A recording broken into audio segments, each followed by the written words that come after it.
Assalamualaikum warahmatullahi wabarakatuh. Oke, kali ini kita akan membahas tentang pengauditan manajemen. Untuk kali ini saya akan membahas tentang kontrak kuliah ya, yang akan kita lakukan selama 1 semester ke depan. Oke, nama saya Amelia Indah Kusdiawanti. Jadi saya pengampu pengauditan manajemen di kelas ini ya. Untuk proses perkuliahan nanti kita akan menggunakan Zoom, Google Meet, serta Google Classroom ya. Nah, untuk email kalian bisa mengontak atau menghubungi saya di ameliaindah@polinema.acid. Sedangkan YouTube channel itu di Amelia Indah Kusdiawanti. Oh ya, YouTube channel ini nanti akan saya gunakan untuk mengupload beberapa materi perkuliahan kita selama 1 semester. Oke, untuk pertemuan kali ini kita akan membahas tentang kontrak kuliah ya, kontrak kuliah yang akan dilakukan pada semester ini, terutama untuk mata kuliah pengantar ekonomi. Oke, yang pertama adalah evaluasi ya. Jadi ini adalah penilaian evaluasi selama perkuliahan. Penilaian dari saya, yang pertama ada kuis, itu proporsinya adalah 10%, ada mid test atau ujian tengah semester, proporsinya 25%, ada tugas 20%, partisipasi 20%, dan juga ujian akhir yang nanti proporsinya 25%. Nah, kenapa proporsinya seperti ini ya? Karena nanti partisipasi, tugas, dan kuis itu ketika Anda nanti mendapatkan nilai final test dan juga mid test yang masih kurang, maka partisipasi, tugas, dan kuis ini dapat menambah nilai Anda, jadi dapat mengangkat. Itulah kenapa nanti nantinya prestasi dari partisipasi itu mencapai 20%. Oke, selanjutnya ada kuis, penugasan, dan partisipasi. Oke, untuk kuis ini tadi kuisnya 10% ya. Jadi hitungannya misalkan kuis dapat 70, maka yang saya ambil nilainya sebesar 10% dari 70. Jadi sekitar 7. Jadi seperti itu cara perhitungannya. Nah, biasanya kuis saya lakukan setelah kelas selesai, jadi akan ada mini atau short kuis ya, pertanyaan setelah kelas selesai untuk mengevaluasi apakah atau bagaimana pemahaman Anda tentang materi-materi yang sudah disampaikan pada hari tersebut. Tapi ini tidak selalu ya, tidak selalu setelah selesai kuliah ada kuis. Biasanya saya memilih waktu-waktu tertentu saja. Ada yang kadang saya beritahukan, ada juga yang tidak saya beritahukan. Jadi Anda harus mempersiapkan diri ya. Nah, ketika perkuliahan selesai, jadi seperti itu.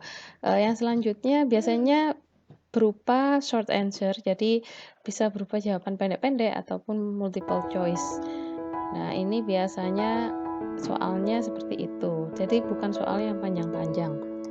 Yang ketiga, biasanya juga saya lakukan via Google Classroom atau lisan. Jadi kalau kuis saya seringnya antara dua ini ya, antara lisan dan Google Classroom. Nanti akan saya beritahukan lebih lanjut terkait pelaksanaan kuis ini seperti apa. Kalau lisan ya berarti harus satu-satu ya di ruang Zoom atau di Zoom meeting itu nanti akan saya tanya pertanyaan satu persatu dari kalian, jadi kalian harus langsung menjawab. Biasanya mekanismenya saya berikan pertanyaan, lalu waktu berpikirnya tidak bisa lama-lama, mungkin cuma 5 detik gitu ya, Anda harus langsung menjawab, jadi seperti itu. Oke, untuk penugasan sendiri ada 2 jenisnya. Jadi ada penugasan secara individu, juga ada penugasan secara kelompok. Nah, untuk yang individu ini biasanya itu membuat sebuah opini atau membuat sebuah short review atas kasus-kasus yang saya berikan atau membuat resume gitu ya. Nah, bentuknya adalah seperti esai formatnya. Jadi maksimal 2 lembar halaman, spasi 1 aja. Jadi kalau individu seperti itu. Yang kedua adalah tugas tiap minggu itu kelompok membuat rangkuman materi berupa PowerPoint. Jadi ini semuanya wajib ya, tiap minggu itu semua kelompok baik yang tidak presentasi itu membuat PowerPoint ya untuk dikumpulkan. Jadi seperti itu. Nah, formatnya ini diketik ya, diketik di Microsoft Word lalu diunggah ke Google Classroom. Untuk yang individu, yang untuk kelompok langsung bentuknya PowerPoint atau PDF ya. Karena kadang kalau menggunakan PowerPoint untuk presentasi di Zoom itu kan ada yang nge-lag atau ada yang macet. Jadi saya perbolehkan dibentuk dalam PDF. Jadi seperti itu. Oke, selanjutnya partisipasi. Nah, jenis partisipasi ini seperti apa? Biasanya menanggapi materi yang disampaikan. Yang kedua itu bertanya dalam diskusi ya. Yang ketiga menjawab pertanyaan juga dalam berdiskusi. Jadi misalkan ada yang presentasi dari kelompok 1. Nah, kelompok 1 ketika presentasi selesai itu peserta atau kalian yang teman-teman mahasiswa yang lain itu silakan memberikan tanggapan terhadap materi yang disampaikan oleh presentator. Juga bertanya, jadi bertanya terkait dengan materi apapun serta materi yang disampaikan itu maksud saya. Yang ketiga itu menjawab pertanyaan ya, jadi berpendapat ikut memberikan jawaban atas pertanyaan dari teman-teman kalian. Nah, saya tidak akan menyalahkan jenis apapun pertanyaan ya, jadi semua pertanyaan tetap saya nilai, saya tidak akan menyalahkan.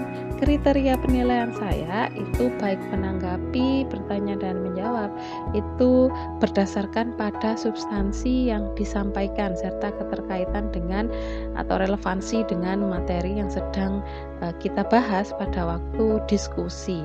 Jadi seperti itu. Jadi silakan aja bebas untuk bertanya gitu ya. Terbagi biasanya menjadi 2 sesi, sesi pertama dan sesi kedua ya untuk presentasi ini. Jadi seperti itu. Oke, untuk selanjutnya ini adalah tentang absensi kehadiran selama perkuliahan. Oke, dalam absensi ini keterlambatan maksimal itu 10 menit ya join di Zoom. Jadi ketika saya sudah join di Zoom dan Anda ketika lebih dari 10 menit itu tidak bisa masuk. Biasanya saya aktifkan enable waiting room ya. Kalau Anda masih masuk di waiting room berarti Anda sudah tidak bisa masuk dan terlambat. Nah, kalau terlambat berarti saya anggap tidak hadir dalam perkuliahan. Jadi seperti itu. Jadi diusahakan untuk hadir tepat waktu dan juga nanti dipertimbangkan toleransinya ini ya. Jadi toleransinya adalah 10 menit.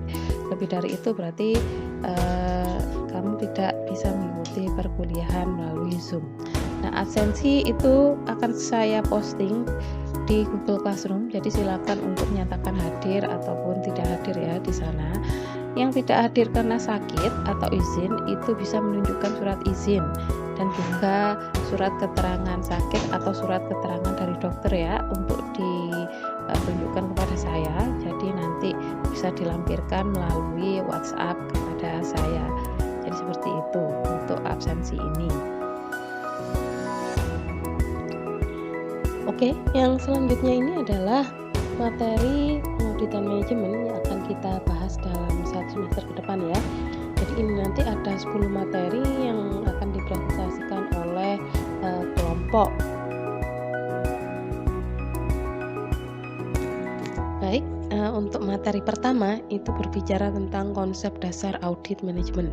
Jadi nanti begitu kelompok sudah terbagi, itu yang presentasi pertama kali itu adalah kelompok 1.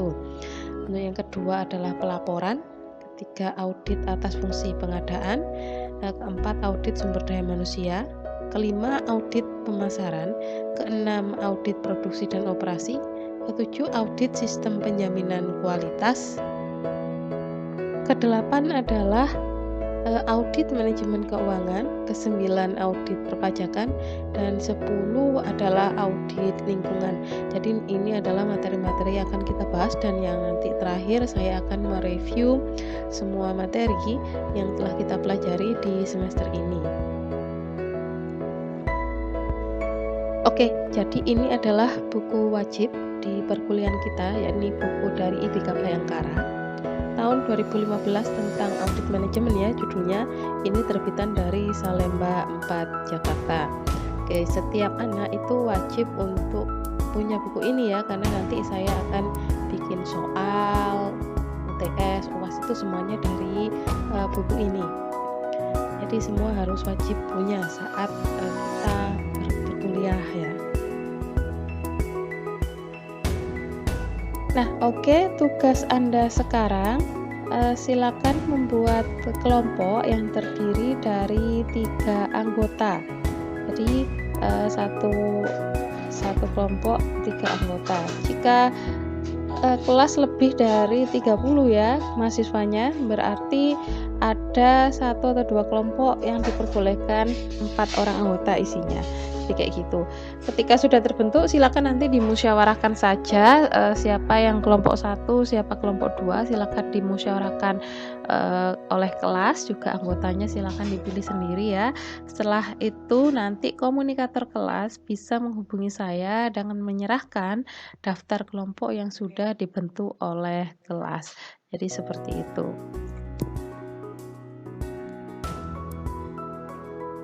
Oke, jadi itu adalah paparan tentang kontrak kuliah dan ketentuan ya, serta ada materi dan juga buku referensi, buku acuan yang kita gunakan. Untuk selanjutnya, mari mungkin kalau ada pertanyaan kita akan berdiskusi ya. Kita akan berdiskusi, silakan nanti kalau ada pertanyaan bisa ditanyakan atau mungkin kurang jelas juga bisa ditanyakan. Oke, itu dulu dari saya. Assalamualaikum warahmatullahi wabarakatuh.